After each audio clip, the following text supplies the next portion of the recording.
Hey everybody, it's Jake Mace, the vegan athlete. I got this cup of gorgeous dates right here because,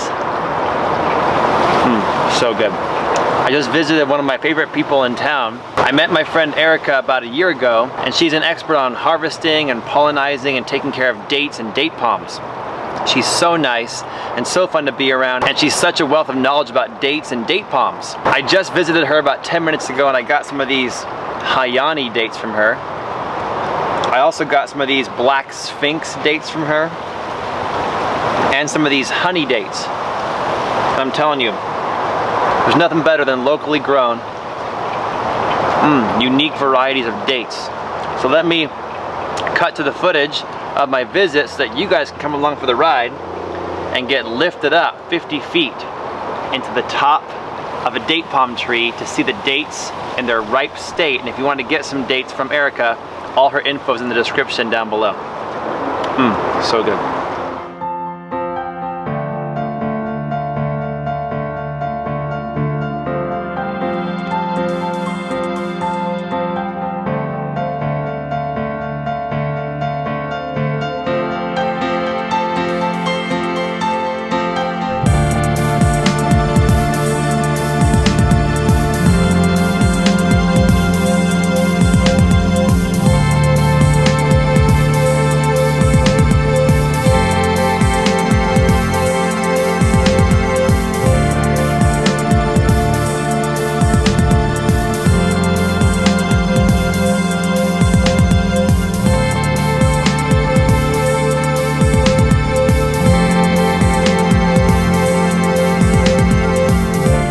So Erica, these are Primo Dates. Why are these the Primo Dates? These were from one of those clusters way up high where it only produces a few, and it got lots of nice air.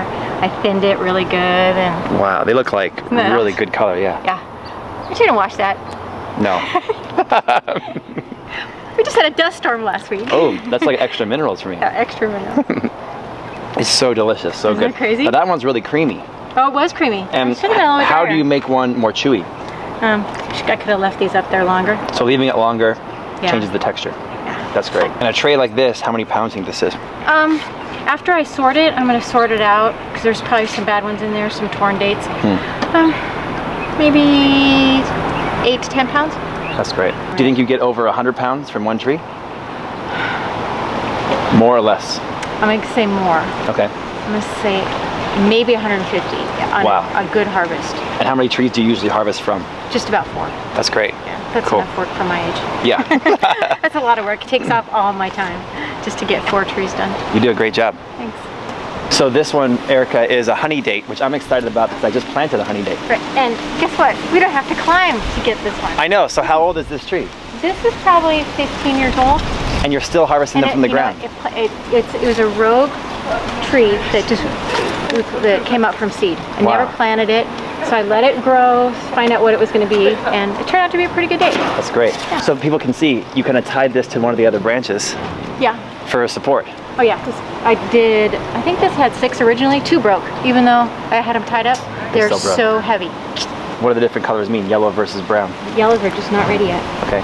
So these guys right here, those are ready. You pull those off. Maybe you're nice and close, people can see this here. Okay, yeah. So the brown ones are ready to go? Yeah, they're ready to go. The yellow ones, we'll just rebag this, and these yellow ones will be ready in the next week or 2 also. So. Do you mind if I try one of these? All yours, yeah. Cool. These guys I like to freeze, so you get more of a butterscotch taste to them. They're not as, they don't have the high moisture content that the black Sphinx and the Hayanis have. It's a lot much drier date. That's good. It does taste like butterscotch. It's not a premium date. It's like just a good date. We could rename it. Yeah, we should rename it butterscotch. I don't even know if this is a honey date, but because it came from seed, so I have no idea. It could be a brand new variety. Let's call it. It's the butterscotch date. It's an Erica special. It's so good. That one's really good. And whenever I freeze the dates, I always love the texture of a frozen date. Yeah, so in my opinion. Very nice. So I think we'll just put the bag back on that one. Let it go, and we'll go up and get some really good dates. You're just throwing these dates down in the tray. Yeah. You're such a date snob, Erica. I know. Just get that way. I'm an ice cream snob too. Are you? Oh, it's terrible. And you know what? That's my downfall. I'm a vegan, but I have the heart this time-resisting ice cream. We just got to get you some good coconut ice cream or something like that. Have you been to Creamistry? Yeah. Coconut. I haven't had the liquid coconut nitrogen. yet. I want to get my own liquid nitrogen tank and make it at home to make date coconut ice cream. Wouldn't that be good? We should do a video about that. Good. So Erica, for your grandma date palms, the grandmas, that's what you call them. You got this cool lift, which I rode on last year. And well, we didn't really harvest last year. We're going to harvest today. I trust you a little more this year than last year, so I'm not as scared. I'm not even watching where I'm driving. I just feel it. But I know it's going to be, whenever you stop, there's a little kick. I know it's going to be a little bouncy kick. I'm ready for it. I think we're going to go on the other side of the tree. Oh, look how beautifully windy it is up here. Yeah, that's really giving me a lot of confidence. Whoa, there's the kick. So I'm going to go down. We're going to go on the other side of this tree and get one of those really nice bundles. So how tall would this tree be? About 50 feet? I think it's about 40. I think we're going up about 45. And then it's going to have another 5 feet of fronds on it. And one thing I got to tell you, I love your neighborhood with all these dates. It creates a top level canopy that's so nice. Okay, let's see. Let's go down a little bit, and then we're gonna boom out. So for me, it's always a thrill to do a video with, because your house is like Disneyland. It's like edible goodness with the dates, and then it's got some carnival rides. Yeah. Okay, here we go. Now, I'm gonna get a really nice look at this date. Look how beautiful that bag is. Okay, so pretty? Behind us, these are the dates you're protecting. I'm gonna adjust the camera here. Look at this. So That's what we're gonna pick. And so why do you have the bags on there? Just in case people don't know. We don't want to get any bugs to get to them, or birds. Or birds. If there weren't a bag on this, they'd all be just pecked away. Yeah.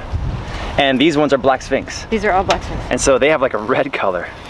The ones that aren't ripe yet. That aren't ripe. Because the ones we looked at on the ground earlier were yellow. Yeah, different colors. Yeah. These guys go from yellow to red to brown, or sometimes red to yellow to brown. It's kind of pretty. They look really amazing. Look at that. That's a great looking cluster right there. Isn't that pretty? So these are just perfect. And tell me again the history of your neighborhood. These date palms probably are how old, do you think? 1917, so we're coming upon a 100-year anniversary. Wow. Next year? Yeah. And that was my one question for you today for this video was, what's the process? These come from Saudi Arabia, or where do they come from? The pups. They came from Saudi Arabia, not from Saudi Arabia, but from Arabia, which was called in those days. It wasn't Saudi.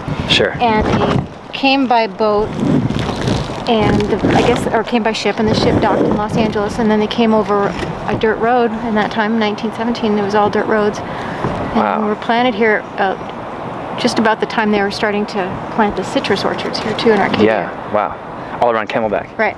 And how do they keep a little date pup alive for that journey? I'm assuming they wrapped them. That's insane. Really well in burlap, and like a lot of them. Really nice mulch, and just, can you imagine? I wish I had a picture. I know, that's what I'm thinking. Of this big cart with all these date palms. Like hundreds or thousands of them. Right. Probably came over that same road that you came on. Yeah, exactly. Bringing all those dates. That's crazy. From Los Angeles. So when you're picking these dates, you're talking to history. Yes. So your picking process here, you're leaving the ones that are not ripe and you're picking the ones that are. Yeah. And you put the ripe ones down here in your basket. Look at these really nice black ones. Yep. Hand pick them all. Just the ones that are ready. Show the camera a really nice one. Let's see what it looks like. Okay, let's get the best one we can find. Oh, they're so clustered together, and I'm being really careful not to bruise anybody.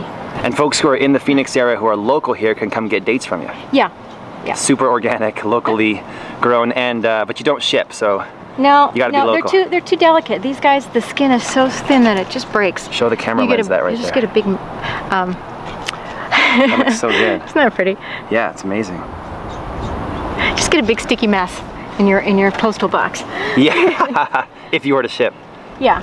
So instead they just come and see you, or they can get your information down the description below. Yeah. Yeah, these are all going to be pretty soft, but in another month, if I leave most of these up here, they'll get nice and dry. Yeah. And turn into almost a candy-like date. And folks prefer both kinds, right? Right. The juicy or the chewy. Yeah, this is going to be really, let's break one open. Yeah, let's see. That's going to be a creamy date. That looks great. High moisture content. Yeah. And you can even, if you squeeze it, you can see the juice. It's like water rich. Yeah, it's just syrup. Great for date shakes and smoothies. And we're gonna leave this one up for a bird. Are you? Gotta share with the birds up there. Yeah, for sure. I always tell folks, if you want to share with the birds, just plant more trees. Yeah. How many trees do you have on your property? I have 20 date palms. Wow, that's great. You guys have flood irrigation. And we're all comfortable, and I'm kind of pretending like I'm comfortable, but we're actually 50 feet up right now. Right? There's your giant guava tree, pink guava tree down below. And when you pollinize the female flowers with the male pollen, what does that do to the dates? It makes them happy and makes them turn into dates. Yeah, exactly. Edible dates. Makes them tastier. Dates. Yeah, they're actually, and produce more. Fertilizes them. So, in other words, if this date were to be eaten by an animal or were to fall and get planted in the earth, it would go into a tree. Right. Because it's pollinated. Some of these guys didn't get pollinated. Here you can see this is perfect. This is what an unpollinated date looks like. It's always a triangle. So that one didn't get the pollen? No, so that's not edible. Wow. And if this were to fall, this could not produce a date. But this flower right here did get the pollen? Yes. That's amazing. What a difference, huh? So it's not just about abundance, it's about taste and quality of date. Yeah, and they get fertilized. Exactly. This you couldn't just throw these away. Yeah. Because they're not food. That is so cool. You wanna go for another ride? Oh my God. Let's see. Well, I'm glad I held on to the camera. Well, you're very physically fit and super youthful energy, so it's keeping you, it's keeping you young. Yeah.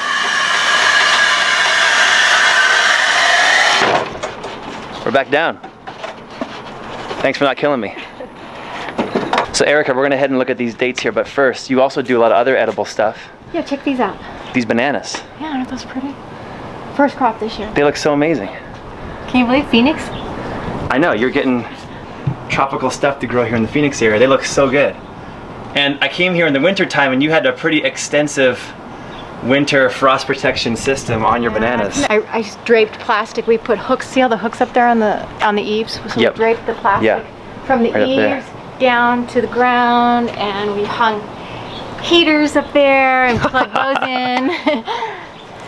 Well, it looks and great. I blew out my electric. Did you really? Yeah, just too many amps. And this one over here has also got some cool looking bananas on it. And these ones are smaller but abundant.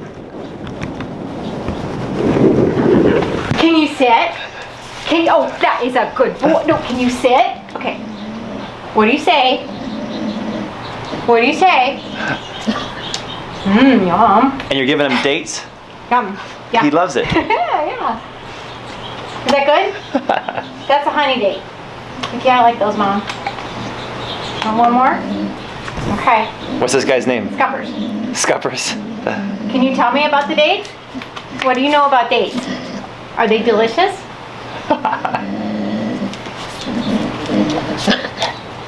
Yum. He loves it. Is that pit and all? Oh yeah. He's the whole thing? Nature's way, right? And I got Scuppers here between my feet. Hey, Scuppers. Okay, so can you point out for the audience here in my hand which ones are which? Okay. Hyani, Black Sphinx, Butterscotch date. Okay. So here's the butterscotch date or the honey date. Okay, so what do you think? Well, I love it frozen, first of all. It's my best. So much better than warm, huh? I mean, it's just like, almost like nature's taffy. I'm gonna say every one of them's good. I know, and you have to savor it. I love them all. You don't want to get a sugar rush. Oh yeah. Okay, so the next one here is gonna be the Hyani. Yes. How about that? Which is a bigger one. It's like a longer date. I like that one a lot. Crazy good, huh? Really good. And that had like the perfect texture. I don't know how to describe it. It's like, I mean, it's like pure sugar. It's brown sugar. Yeah, it is brown sugar. It's soft brown sugar. That's right. It's like brown sugar. Yeah. And lastly, we have the Black Sphinx, which is got such a kind of a stigma around it as being like this rare, amazing date. They only grow in this neighborhood. I know. What's up with that? I mean, yeah, the amazing best. too. So good. And so folks who are local can get dates from you for 10 bucks a pound? 10 bucks a pound. Or they can buy in bulk, and how do you do that? A case for $160. It's a great big case with 16 pounds of dates in it. They can email you. Yes, ericaS@cox.net. Which is down below in the description. And what do they say? Local pickup only though, because they don't ship. They do not ship well. So you have to find somebody that you know that lives in Phoenix, or come here on vacation and buy some dates. And stock up. Yeah. And this is only limited time because it's just seasonal. Yeah, they'll all be sold probably by the end of October. All right, well, I'm gonna get some from you today. I'm gonna freeze them, and I'll have them for hopefully all winter. And then pretty soon you're gonna have your own dates once those big trees start growing. You know, you are very inspiring. And so since I saw you last year, I planted 14 female date palms of all different varieties at my house. I'm gonna come to your house and try your dates. Maybe I'll give you a little handshake here on the camera. Thank you so much. And thanks for coming over, Dave. Thanks for the delicious dates, as usual. Thanks for showing me scuppers. What do you think, scuppers? He'd like a black Sphinx date next time. He's doing a bully crawl. Yes. He's like one big muscle. Get it, scuppers, get it. What's that furry thing? It's the cutest dog of all time. I'll get you. He's doing the splits.